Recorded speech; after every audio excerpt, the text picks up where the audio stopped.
वो कुछ इस तरह से है, अस्मद शब्द का षष्ठी बहुवचन रूप है। मित्रों यहाँ पर देखना है कि ये अस्मद शब्द में 4 ऑप्शन दिए गए हैं। एक तो युष्माकम है, दूसरा नह है, तीसरा मम है और चौथा तव है। तो यहाँ पर देखना है मित्रों कि ये जो युष्माकम शब्द है ये युष्मद शब्द का षष्ठी बहुवचन में होता है।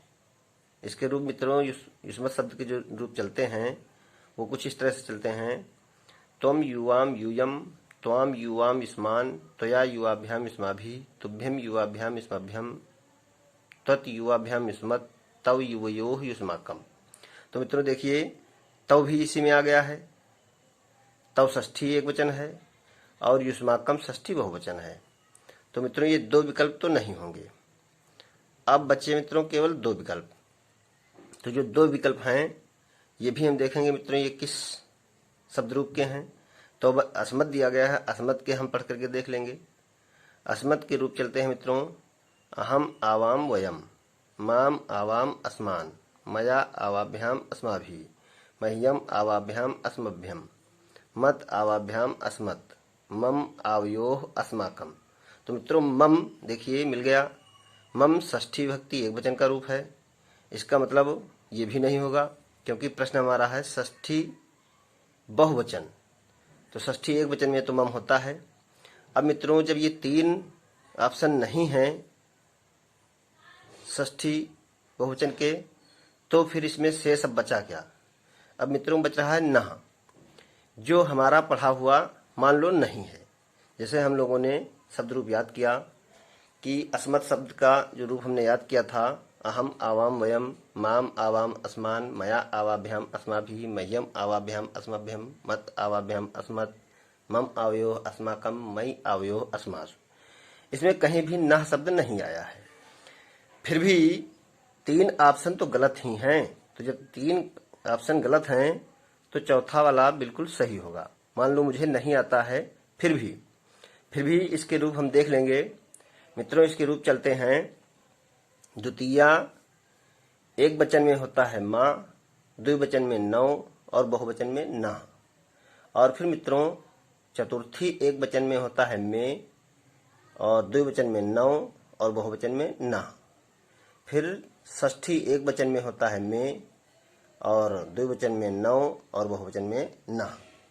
तो मित्रों ये जो अभी हमने बताया है माँ नौ नह, में नौ नह, में नौ नह, तो ये द्वितीया, चतुर्थी और षष्ठी में ऐसा होता है।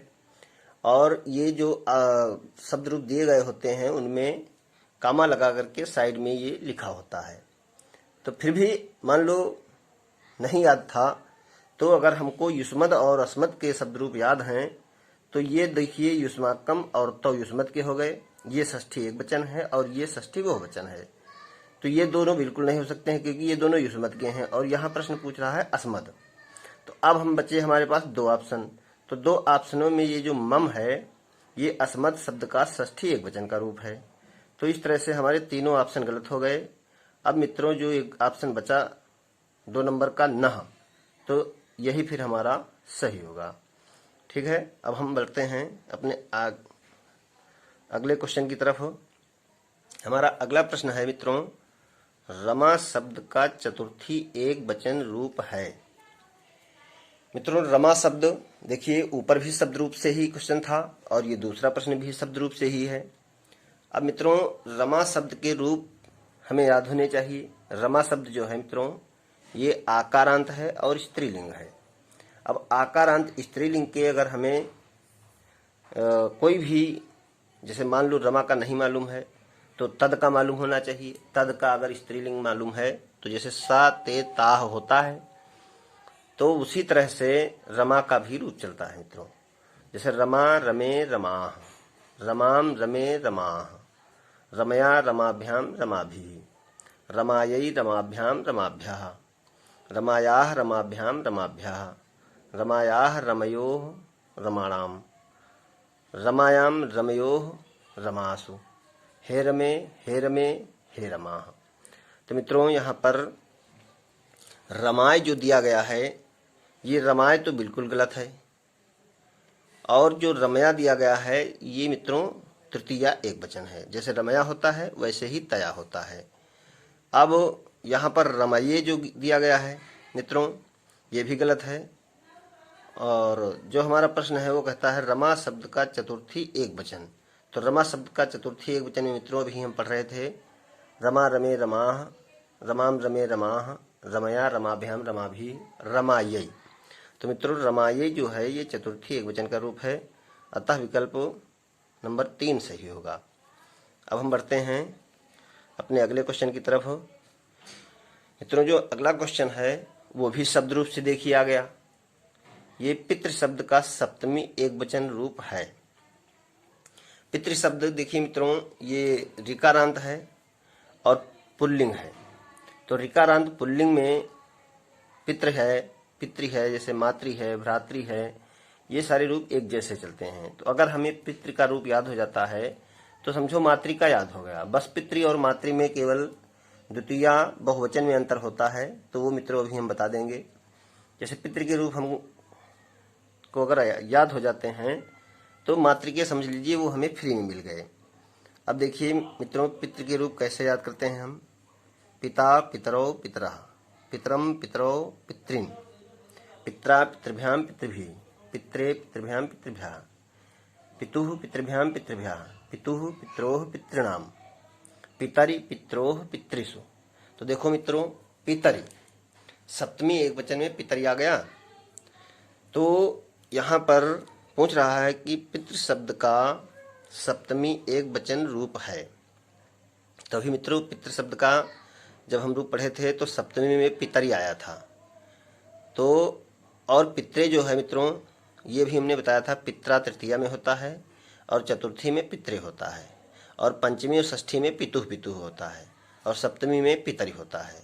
तो यहाँ पर मित्रों पित्रे गलत हो गया, पिते होता ही नहीं है, पित्र्याम होता ही नहीं है। अब हमारा जो 2 नंबर का ऑप्शन बचा यही ऑप्शन सही होगा। और मित्रों जो पितृन यहाँ पर देखिए लिखा हुआ है ये पितृन में देखिए 2 बार री लिखी हुई है। तो ये जो द्वितीया बहुवचन में होता है शब्द रूप इसका, तो उसमें मित्रों देखना कि 2 बार री जैसे लगी हुई है। और ये जो 2 बार री लगी हुई है ये अगर कहीं मान लो परीक्षा में आ जाए जिसमें एक पद में 1 बार ही री हो और एक में 2 बार री हो तो फिर जिसमें 2 बार री है वही वाला ऑप्शन सही होगा। अब बढ़ते हैं मित्रों। हाँ मित्रों अभी हमने बताया था कि पितृ के अगर याद है तो मातृ के भी याद हो जाएंगे। तो अब देखिए पितृ के जैसे रूप थे सेम उसी तरह से मातृ के भी चलेंगे। पितृ के रूप थे जैसे पिता पितरौ पितरः, तो इसका रूप चलेगा मित्रों माता मातरौ मातरः। फिर है पितरम पितरौ पितृन्, तो मातरम मातरौ मातृन्, मातृन् नहीं होगा, यहाँ पर हो जाएगा मातृ, यानी द्वितीय बहुवचन में मातृ ही होता है। ठीक है मित्रों। और पितृ का द्वितीय बहुवचन में पितृन् होता है और इसका जो होता है वो होता है मातृ ही। ठीक है मित्रों। अब हम बढ़ते हैं अपने नेक्स्ट क्वेश्चन की तरफ। हमारा अगला क्वेश्चन जो है वो देखिए मित्रों प्रत्याहार से संबंधित क्वेश्चन आ गया। प्रत्याहार इक प्रत्याहार के अंतर्गत वर्ण आते हैं। मित्रों इक प्रत्याहार के अंतर्गत कौन कौन से वर्ण आते हैं। तो देखिए मित्रों प्रत्याहारों की संख्या जो बताई गई थी वो थी 42 और इस इक प्रत्याहार के अंतर्गत कौन कौन से वर्ण आते हैं ये हमें अब देखना है। तो हम सबसे पहले ऑप्शन से ही इसको देखेंगे मित्रों। कोई भी प्रत्याहार हो तो ऑप्शन में सबसे पहले हम ये देखेंगे कि उस प्रत्याहार का जो पहला वर्ण है वह किस ऑप्शन में है। तो देखिए मित्रों प्रत्याहार का पहला वर्ण है ई और ई इसमें 3 ऑप्शन में दिया गया है। एक तो ये ऑप्शन देखिए इसमें भी ई है, एक ये ऑप्शन इसमें भी ई है और ये ऑप्शन है इसमें भी ई है, यानी दूसरे नंबर में ई पहले नहीं है। तो मित्रों ये तो हमारा ऑप्शन पहले से ही गलत हो गया। अब हमको देखना है कि इन तीनों में कौन सा सही है। तो ये मित्रों ये जो प्रत्याहार हैं इनके अंतर्गत आने वाले वर्ण अगर लिखने हैं हमें तो उसके लिए मित्रों माहेश्वर सूत्र याद होना बहुत ही आवश्यक है।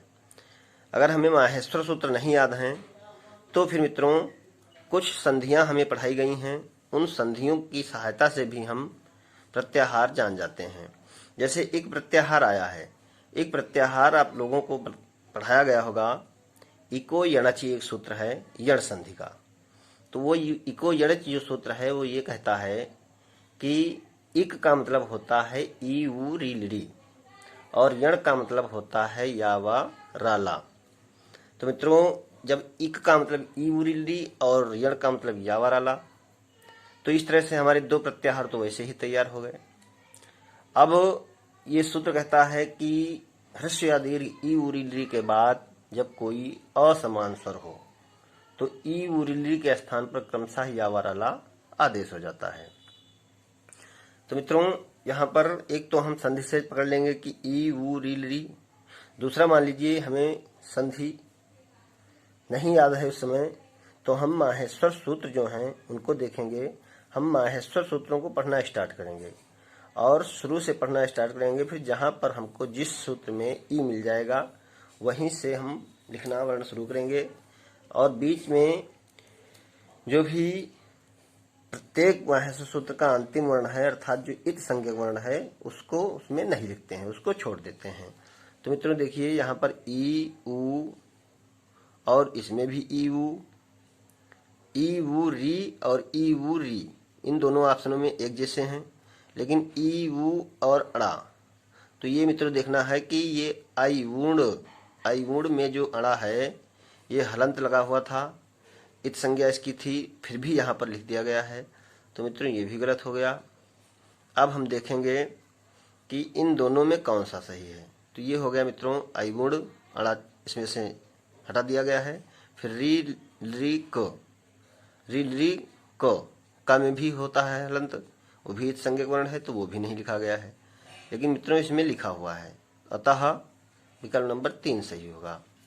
अब मित्रों हम बढ़ते हैं अपने अगले क्वेश्चन की तरफ।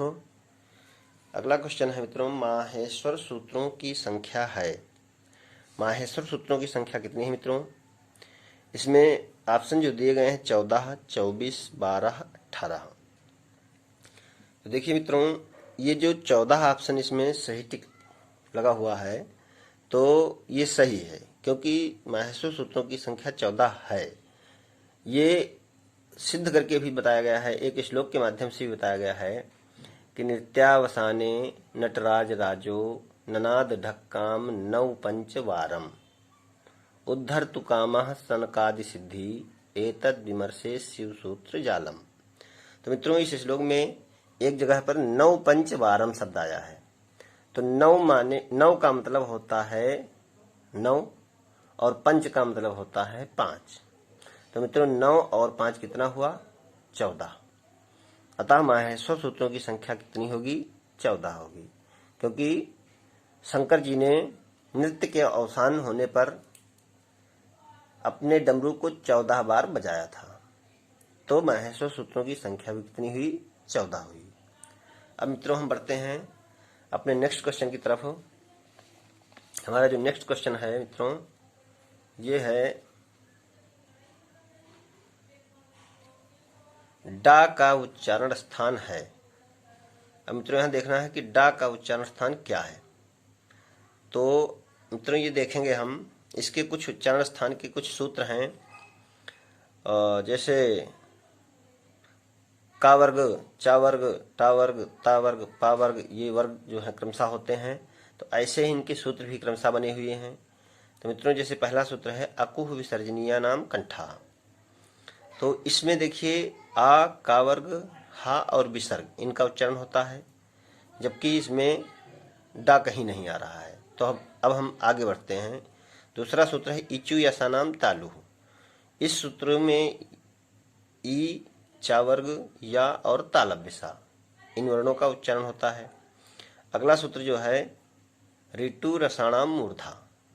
तो ऋतु रसाणाम मूर्धा मित्रों मूर्धा से जो है री, टा वर्ग और रा तथा मूर्धन्य सा इन वर्णों का उच्चारण होता है। तो मित्रों टा वर्ग में ही तो डा आता है, टा ठा डा। तो ये जो डा है, इस डा का उच्चारण स्थान क्या हो जाएगा मित्रों? मूर्धा हो जाएगा, क्योंकि ये जो डा है ये टा वर्ग में आता है और टा वर्ग का उच्चारण स्थान मूर्धा होता है। तो मित्रों कंठ तो हो ही नहीं सकता है, क्योंकि कंठ से केवल आ और का वर्ग, हा और विसर्ग का उच्चारण होता है। तालु से ई चा वर्ग, या और तालब विसा का उच्चारण होता है। नासिका इसमें हो नहीं सकती मित्रों। अब केवल और केवल मूर्धा बचा, जो ऑप्शन सही है। नासिका से मित्रों इया मंगड़ना नाम नासिका चा, इया माँ अंगा अड़ा और ना इन वर्णों का उच्चारण स्थान है, अतः मूर्धा सही होगा। अब हम बढ़ते हैं अपने नेक्स्ट क्वेश्चन की तरफ मित्रों। तो हमारा जो अगला क्वेश्चन है वह मित्रों समास से संबंधित है। चौर भयम पद में प्रयुक्त तत्पुरुष समास किस विभक्ति का है?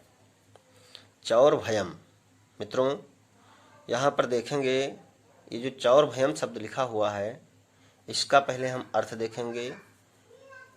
चौर भयम यानी चोर से डरता है, चोर से डरता है।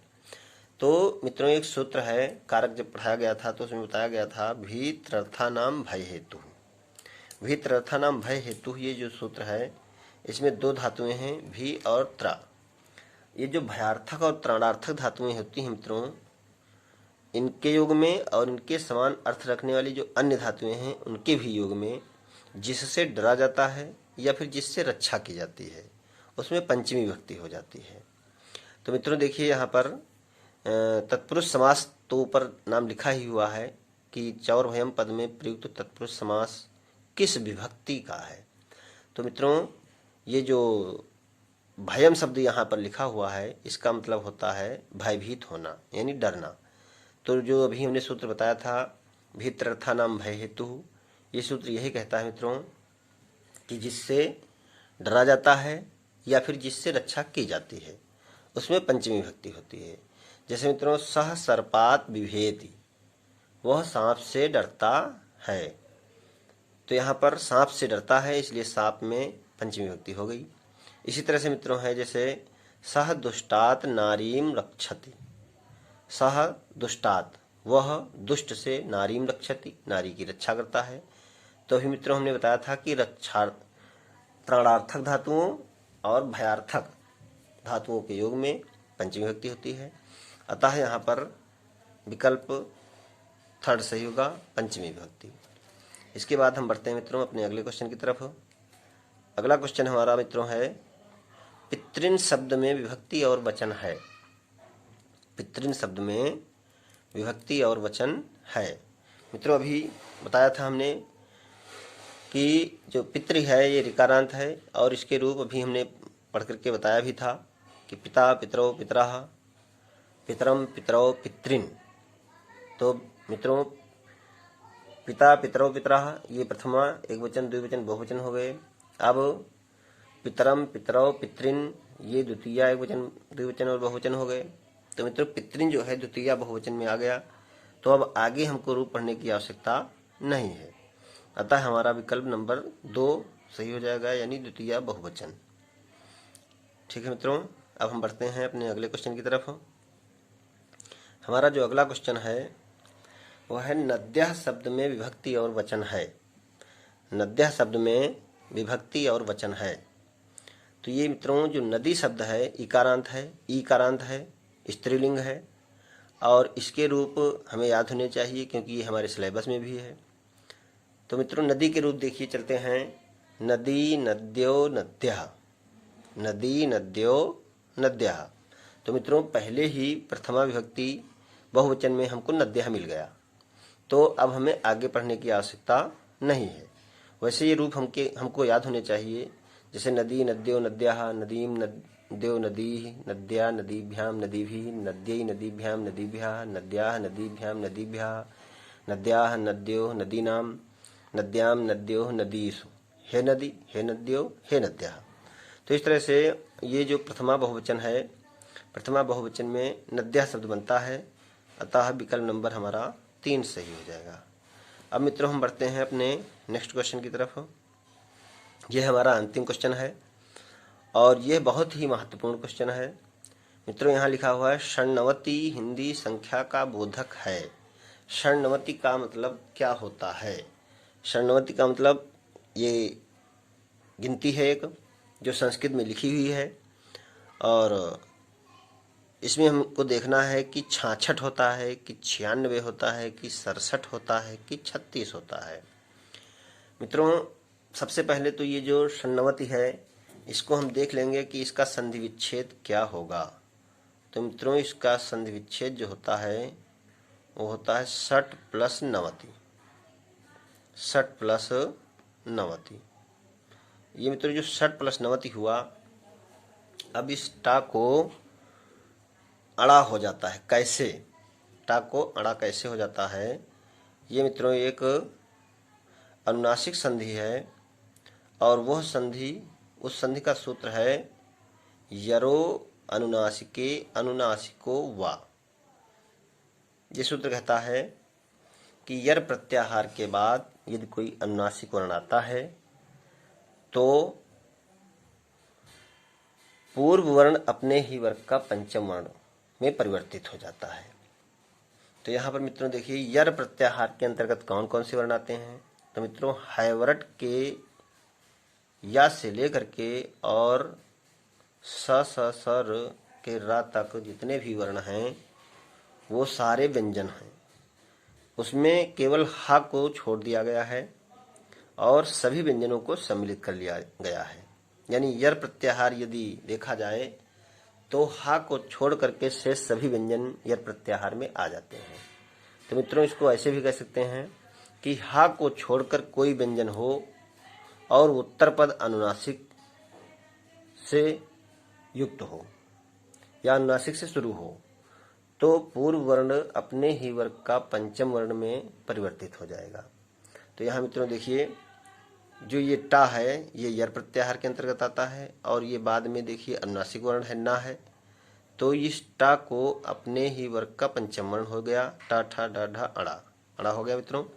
ये हो गया षण प्लस 90। अब मित्रों यहाँ पर एक संधि और बनती है इष्टुत्व संधि। इष्टुत्व संधि कहती है इष्टुना इष्टु सूत्र होता है। वह संधि कहती है कि सकार या तावर्ग का सकार या टावर्ग से योग हो तो सकार को सकार तथा तावर्ग को टावर्ग हो जाता है। तो मित्रों यहाँ देखिए तावर्ग है ता था दा धा ना, ये पंचम वर्ण है। ठीक है मित्रों। और इधर जो है अड़ा है यानी टावर्ग का है। तो चेंजिंग किस में होती है मित्रों? तावर्ग में होगी। तो तावर्ग मित्रों तावर्ग को टावर्ग हो जाता है। तो तावर्ग का पांचवा अक्षर है इसलिए इसको पांचवा टावर्ग का पांचवा अक्षर हो जाएगा। तो टावर्ग का मित्रों पांचवा अक्षर होता है टा ठा डा ढा अड़ा। तो इस तरह से मित्रों क्या हो जाएगा? षण्णवति हो जाएगा। षण्णवति।